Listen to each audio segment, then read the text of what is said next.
አየር ላይ ነኝ። እንዴት ታየሽ?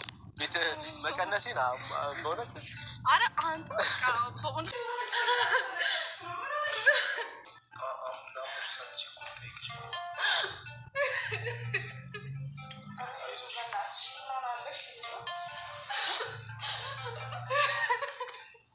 የፍቅር መቤት ጓዴ የትዳር የልቤ ሰው የአንተን እንጃ በኔ ስበብ ስታ ልቤ ነው።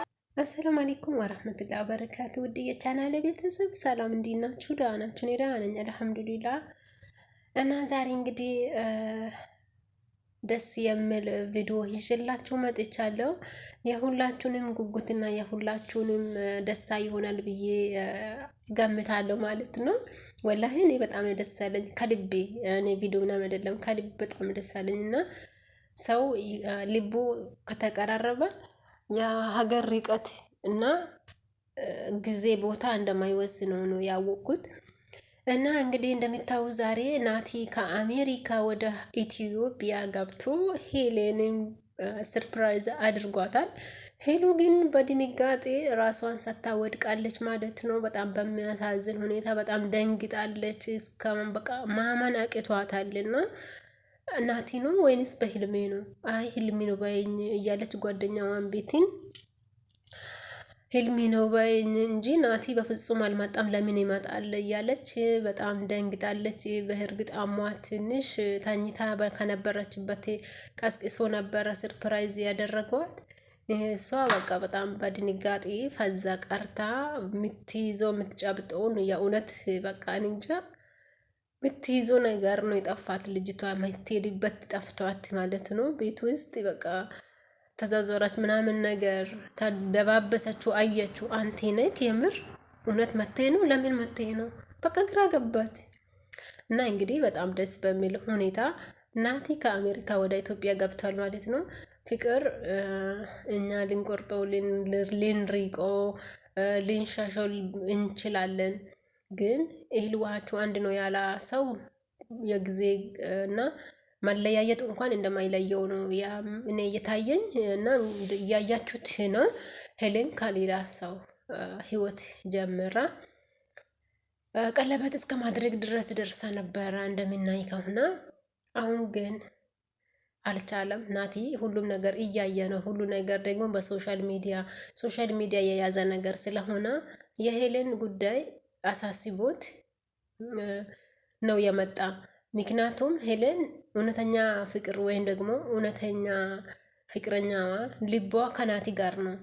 ሴት ናትና በሚል ሁኔታ ጊዜዋን እንትን ከምትል ለማሞ በቃ እንጃ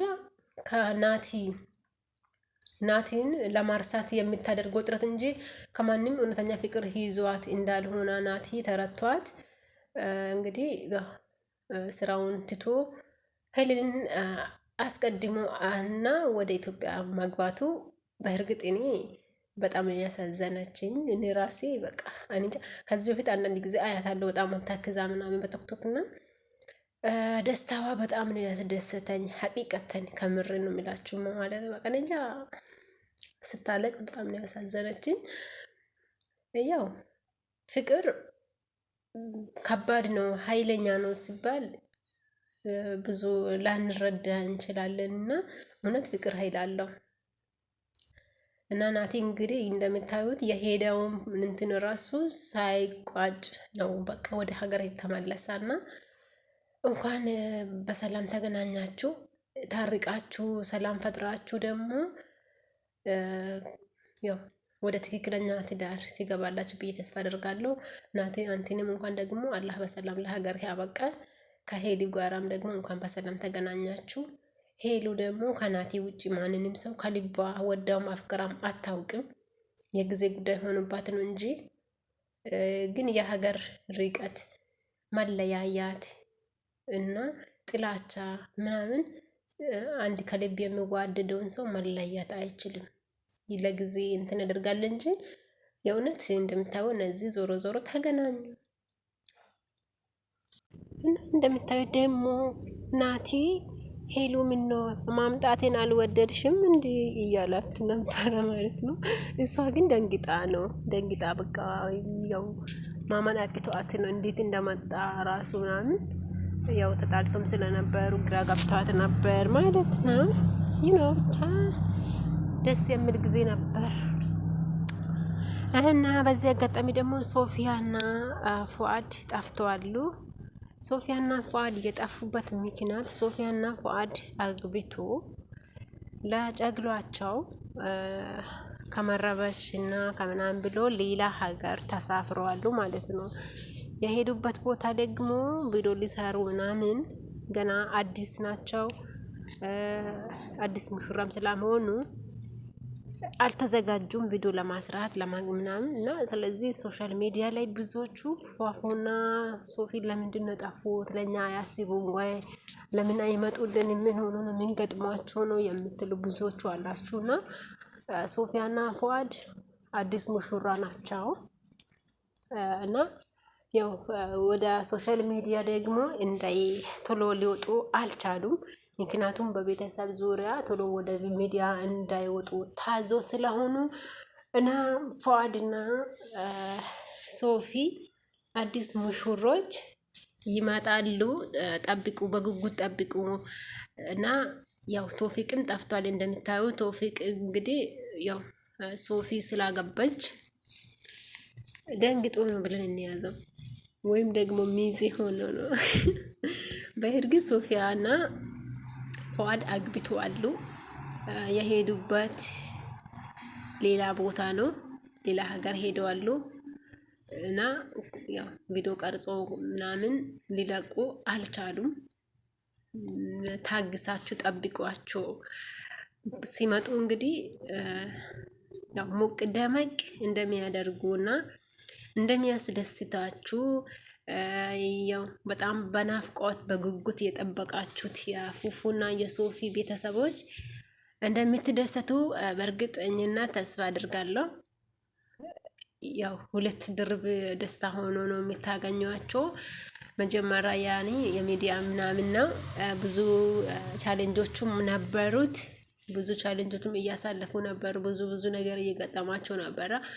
ከዚህ ሁሉ ነው ብሎ ነው ያው ርቀታቸውን ጠብቆ ሰርጋቸውን እስከሚፈጸም ድረስ ሁሉም ነገር እስከሚያልቅ ድረስ ፕሮግራሙን እስከማጨረስ ድረስ ነው የጠፉት።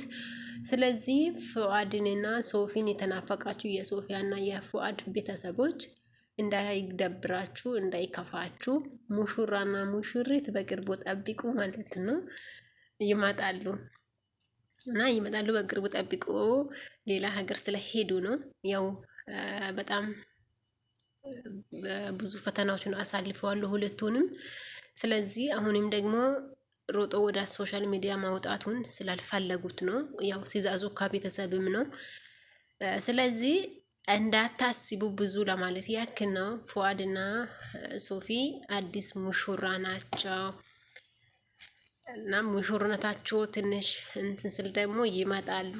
አታስቡ፣ ብዙ ሀሳብ እንዳይገባችሁ። ምን ሆኖ ነው ምን ገጥሟቸው ነው የምትሉ ስላላችሁ ነው። እና ቪዲዮዬን ደግሞ ላይክ፣ ሼር፣ ሰብስክራይብ እያደረጋችሁ እስከ መጨረሻ ድረስ እንደምትከታተሉኝ በአክብሮት ጠይቃቸዋለሁ። እና ይመቻችሁ ቤተሰቦቼ። ዛሬ የእንግዲህ ድርብ ደስታ ሆኖብኛል። በእርግጥ የሄሎን ደስታም አስደስቶኛል።